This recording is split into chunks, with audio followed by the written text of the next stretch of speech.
আমরা গোপন সংবাদের ভিত্তিতে মোহাম্মদপুর থানায় কি গ্রাম এটা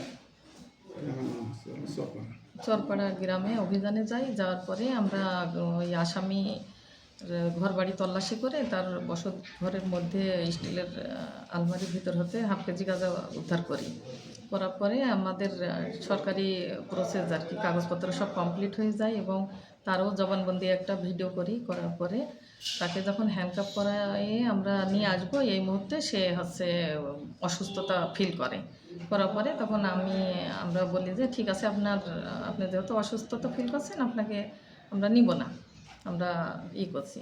তারপরে আমরা বের হয়ে চলে আসি গাড়িতে উঠবো। এর ভিতরে শুনছি নাকি যে সে বেশি অসুস্থ হয়ে গেছে এবং তখন গ্রামের লোকজন আমাদের লোকের উপরে চড়াও হয়ে মানে যাকে যেমন পারিছে আর কি মেরেছে। আর আমাদের একজন সিপাহী মিঠুন নামে সে খুব বেশি গুরুতর আহত হয়ে গেছে। তাকে